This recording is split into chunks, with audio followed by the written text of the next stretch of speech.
Hello everyone, কেমন আছো তোমরা? আশা করছি তোমরা সকলে খুব ভালো আছো আর আমিও খুব ভালো আছি। তো চলো, তোমরা বলেছিলে সবাই ঘটি হাতা দিয়ে গ্লাস হাতা, এইটার জন্য তোমরা অনেক কয়েকদিন থেকে রিকোয়েস্ট করছো। তো চলো আমি তোমাদের দেখিয়ে দেবো, আজকে পুরো ভিডিওটা দেখো যে ঘটি হাতা এখন খুবই চলছে। মানে এবার পুজোয়, গেল বছর পুজোতেও খুব বানিয়েছি, এবছর পুজোতেও কিন্তু সেম একই রকমই ডিজাইনটা আসছে। তো তোমরা কিন্তু পুজোতে এরকম কাজ করতে পারো, আমি একদম সহজভাবে দেখাচ্ছি। চলো ভিডিওটা পুরোটা দেখো, কেমন লাগছে অবশ্যই কিন্তু কমেন্টে জানাবে। আর ভালো লাগলে প্লিজ চ্যানেলটাকে সাবস্ক্রাইব করে রেখো। তো চলো ভিডিওটা কন্টিনিউ করতে থাকো।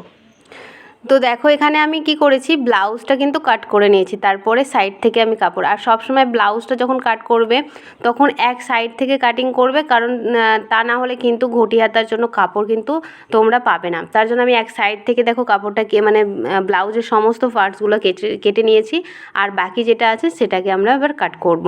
তো এখানে দেখো আমি যে পার্টটা আছে সেটা তো আমাকে নিচে দিতে হবে, তার জন্য দেখো 1/2 ইঞ্চি এক্সট্রা রেখে আমি এটাকে কাট করে নিচ্ছি পুরো পার্টটাকে। এভাবে তোমরা আগে কাটিং করে নেবে পার্ট যেটা দেবে। আর পার্ট যদি না থাকে তাও কিন্তু করা হবে, তোমরা লেস দিয়ে বা জড়ি দিয়ে, তো সেটাকে দিয়ে তোমরা করতে পারো। তো এখানে আমি দেখে নিলাম কি পাড়ের যে লম্বাটা কতটা আছে। তো এখানে আমার 3 ইঞ্চি পাড়ের লম্বাটা আছে, টোটাল আমার 9.5 ইঞ্চি মতো কিন্তু টোটাল লম্বা। তো 3 ইঞ্চি তো আমরা পাড়ে পেয়ে যাচ্ছি। এবার বাকি কাপড়টাকে দেখো আমরা 4 ভাঁজ করে নিচ্ছি, আর চওড়াতে চেষ্টা করবে যতটা কাপড় বেশি হবে তত বেশি কুচি হবে। তো আমি এভাবে 4 ভাঁজ করে নিলাম।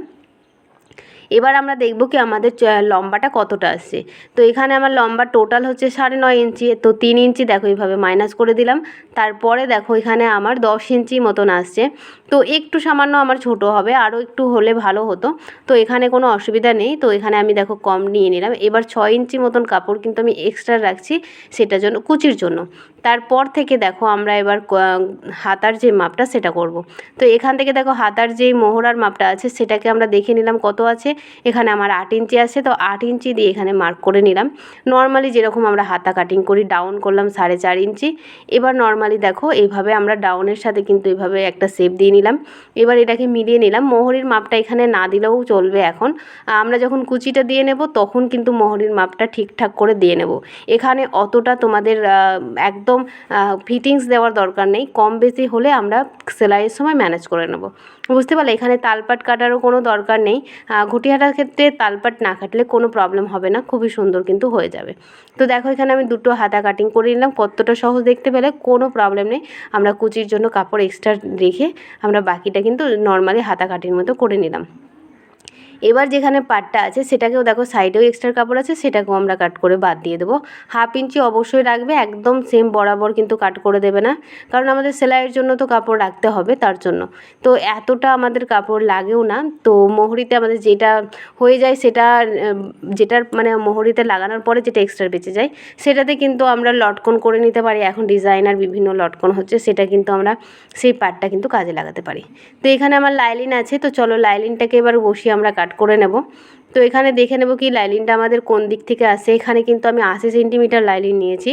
তো এখানে সমস্ত পার্ট কিন্তু আমি কাট করে নিয়েছি। তারপরে দেখো এইভাবে কিন্তু আমার এক্সট্রার কাপড় বেঁচে গেছে। একটু বুদ্ধি করে করবে, পার্টগুলো যেখান সেখান থেকে বসিয়ে কাটবে না, তাহলে দেখবে তোমাদের কাপড়ও কিন্তু বেঁচে যাবে। অনেকেই বলো কি দিদি 80 সেন্টিমিটারে 1 মিটারেও হয় না। তো আমি সবসময় সবাইকে, নতুন যারা সেলাই শিখছো তাদেরকে সবসময় বলি 1 মিটারের লাইলিন নেবে। আমি কিন্তু 80 সেন্টিমিটারের মধ্যে করিনি, ম্যানেজ করতে পারি। তো তোমরাও আস্তে আস্তে পেরে যাবে। তো দেখো আমি এইভাবে এটাকে বসিয়ে নিলাম। দুটো আলাদা আলাদা পার্ট করে বসালাম, একসাথেই যে দুটোকে বসিয়ে কাটতে হবে তার কোনো কিন্তু মানে নেই। তো আমি আলাদা আলাদা করে পার্ট করে বসালাম। এক সাইড থেকে কাপড় আরও এক্সট্রা নিলাম, কারণ মোহরিতে যেটা আমরা লাগাবো যে পাটটা সেটার জন্য আমাদের লাইলিন দরকার, তার জন্য আমি এক সাইড থেকে কিন্তু দেখো এটাকে বসিয়ে নিলাম। আর বাকি যে লাইলিনটা থাকবে সেটাতে আমরা কি করব, মোহরিতে যে পাটটা লাগাবো সেটাতে দিয়ে দেবো। ঠিক আছে, একটু আধটু কম বেশি কোথাও হলে না কোনো ব্যাপার নেই, একটু আধটু জয়েন্টও করতে হয়, এটা কোনো অসুবিধা নেই। কি জয়েন্ট করে না, আমাদের প্রত্যেকটা জিনিসে কিন্তু জয়েন্ট করতে হয়, অনেক ব্লাউজ পিস থাকে। এখানে এবার এক্সট্রা যেই কাপড়টা আছে সেটাতে দেখো আমরা পাটটা করে নেব। তো সেটা আমরা যখন সেলাই করব তখনই কিন্তু করে নেব। ঠিক আছে, তো চলো আমাদের কাটিং তো হয়ে গেছে, এবার আমাদেরকে সেলাই করতে হবে। তো সমস্ত কিছু নিয়ে আমি চলে যাচ্ছি, তোমাদের কিন্তু এখানে আমি ব্লাউজ তৈরি করে দেখাবো না। তো চলো এবার আমি সেলাইটা করে দেখাবো, একদমই ইজি প্রসেসে, একটু মনোযোগ সহকারে দেখবে। আমি স্পিডটাকেও কমিয়ে দিয়েছি যাতে তোমরা বুঝতে পারো। আমি এই হাতা কাটিংটা শর্ট ভিডিওতে দিয়েছি, তখন তোমরা বুঝতে পারোনি। তো যাই হোক, এখানে দেখো আমি লাইলিনটার সাথে এখানে একদম পুরো বরাবর এখানে কিন্তু আমি গোটাটাতে না একটা সেলাই করে নেব, যাতে আমাদের লাইলিনের সাথে এটা একদম সুন্দরভাবে অ্যাটাচ হয়ে যায়। ঠিক আছে। এটা আমি অনেক সময় লাইলিনের সাথে এইভাবে সেলাই করি না, পিন দিয়েও করতে পারো তোমরা, যাতে মানে কি একদম ঠিকঠাক ফিটিংসটা হয়। মানে এই নড়ে সরে গেলে এটা প্রবলেম হয়, কুচি দিতে গিয়ে লাইলিন একদিকে চলে যায়, কাপড় একদিকে এই জিনিসটা হয়। তো আমি তোমাদেরকে দুই রকমভাবে কুচি করে দেখাচ্ছি, যেটা তোমাদের সুবিধা মনে হবে সেটা করতে পারো। তো এখানে দেখো আমি ভাঁজ ভাঁজ করে কুচি দিচ্ছি, যেখান থেকে আমরা কাট দিয়েছি, কুচির জন্য কাপড় নিয়েছিলাম সেখান থেকে কিন্তু কুচি দিতে দিতে আসবো।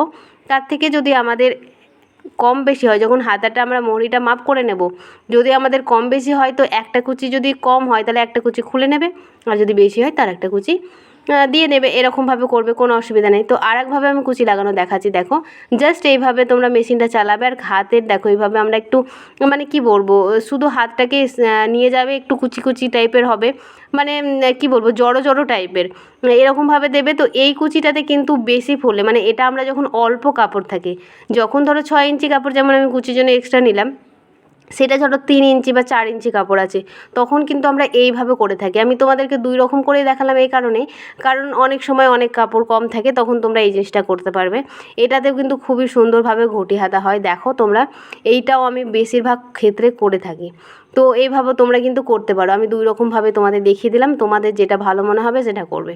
একটা কুচি দিয়ে করতে পারো, আর একটা এরকমভাবে। তো দেখো কতটা ফুলে গেছে, বুঝতে পারছো তো, পরার পরে কিন্তু খুবই সুন্দর লাগবে।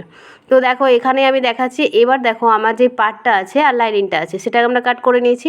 দেখো লাইলিনটা, এটা যেহেতু আমাদের হাতাটা সোজা দিকে আছে, আর মেন যে আমার পাটটা রাখলাম সেটা কিন্তু সোজা, মানে ভেতরটা সোজা দিকে থাকবে আর ওপরটা উল্টো দিকে, মানে এটা এখন উল্টো দিক করে রাখা আছে।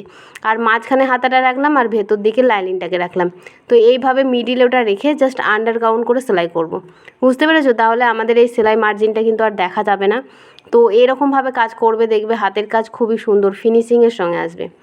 আর বন্ধুরা, কেমন লাগছে ভিডিওগুলো কিন্তু কমেন্ট করতে ভুলবে না, তোমাদের কমেন্ট আমার কাছে কিন্তু ভীষণই মূল্যবান। তোমাদের কমেন্টের জন্যই কিন্তু আমার ভিডিও করার এনার্জিটা মানে 3 গুণ বেড়ে যায়, সত্যি বলছি।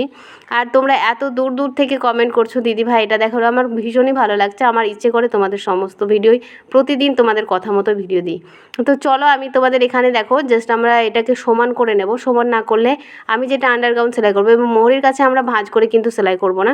কীভাবে সেলাই করছি তোমরা একবার দেখো। এইভাবে দেখো আমাদের যে হাতাটা আছে সেটাকে আমরা মিডিলে দেখো এইভাবে ভরে দিলাম। দেখো আর একবার দেখাচ্ছি আমি কিভাবে করছি, দেখো এইভাবে খুলে নিলাম, আমার লাইলিনটার আমাদের পার্টটার মিডিলে এটাকে ভরে দিলাম, দিয়ে তারপরে এই দুটোকে ধরে লাইলিনটাকে আর পার্টটাকে নিয়ে জাস্ট এটাকে সেলাই করে নেব। তাহলে দেখবে এটা আমাদের আন্ডারগ্রাউন্ড সেলাই হয়ে যাবে। আমাদের মোহরিতে আলাদা করে পটি লাগানোর কোনো প্রয়োজন নেই। এইভাবে করবে, দেখবে কাজের ফিনিশিং কত সুন্দর আসবে, একদম নিট অ্যান্ড ক্লিন, একদম পরিষ্কার পরিচ্ছন্ন। আমার সবসময় মনে হয় কাজ যত পরিষ্কার পরিচ্ছন্ন করবে তত বেশি কাস্টমার খুশি হবে, তোমার নিজেরও খুব ভালো লাগবে। তো এইভাবে অবশ্যই করবে। আর তোমরা বলো না দিদিভাই তোমার কাজ দেখতে খুব ভালো লাগে, দিদিভাই তুমি এত সহজভাবে দেখাও, দিদিভাই তোমার কাজ দেখে অনেক কিছু শিখতে পেরেছি। আমার খুব ভালো লাগে, সত্যি বলছি, তোমরা শিখতে পারছো ভেবে আমার ভীষণ ভালো লাগে। তোমাদের শেখাতে পারছি একটু হলেও, তো আমার খুব ভালো লাগে। তো দেখো এখানে কিন্তু আন্ডারগ্রাউন্ড সেলাইটা আমি কীভাবে বের করলাম বুঝতে পারলে, সাইডে যেহেতু আমাদের ফাঁকা আছে সেই দিক দিয়ে বের করে নিলাম। এবার ওপর থেকে কী করবো, একটা করে চাপ সেলাই দেবো। এখানে যখন তোমরা যদি এখানে লেস ব্যবহার করতে পারো, এখানে গোল্ডেনের লেস বা সিলভারের কোনো লেস, দুই সাইডে কিন্তু পাড়ের দুই সাইডে কিন্তু দিতে পারো, তাহলে ব্লাউজটা কী হবে, আরও গর্জেস হবে, তোমরা দিতেই পারো। তো এখানেও আমরা একটা চাপ সেলাই দেবো। তো দেখো আমাদের ভেতরটা কতটা সুন্দর ফিনিশিংয়ের সঙ্গে এসেছে, আন্ডারগ্রাউন্ড চলে এসেছে, বুঝতে পেরেছো? আমি একদম ইজিভাবে দেখাচ্ছি। এবার দেখো হাতের কাটিংটা আমরা কি করব, ফিনিশিং করে নেব, বুঝতে পেরেছো? আমি মোহরিও এখানে কাট করিনি, তোমাদের দেখালাম, আমি নর্মালি শুধু রেখেছিলাম। তো এই হাতাটা কাটিং করলে খুব ভালো হয়। দেখো মিডিলে আমি একটা কাট দিয়ে দিলাম, যখন আমরা হাতাটা লাগাবো তখন কিন্তু মিডিল থেকে লাগাবো। তো দেখো আমাদের হাতা কিন্তু রেডি। তো দেখো আমাদের হাতাটা কিন্তু টোটালি রেডি হয়ে গেছে। এবার হাতাটা লাগিয়ে নিয়ে ব্লাউজটা দেখো কেমন লাগছে। তো দেখো কতটা সুন্দরভাবে ফুলেছে, দেখতেই পাচ্ছ, দুই সাইডটা কতটা সুন্দর হয়েছে এবং ক্লিন হয়েছে। দেখো ভিতরটা একদম পুরো আন্ডারগ্রাউন্ড, কোনো রকম সেলাই মার্জিন দেখা যাবে না। এটা এখন আয়রন করা হয় না, আয়রন করা হলে আরও বেশি ক্লিন আসবে। তাও ভেতরটাও দেখো আমি পুরো আন্ডারগ্রাউন্ড সেলাই করি, তাই কোনো রকম প্রবলেম হয় না, খুবই ভালো ফিনিশিংয়ের সঙ্গে আছে। তোমরা যদি আমার ভিডিও দেখতে থাকো তাহলে এরকম ফিনিশিংয়ের সঙ্গে তোমরাও কাজ করতে পারবে। তো চলো বন্ধুরা, আজকের মতন টাটা, দেখা হচ্ছে কালকে নতুন ভিডিওর সাথে। তো চলো বাই।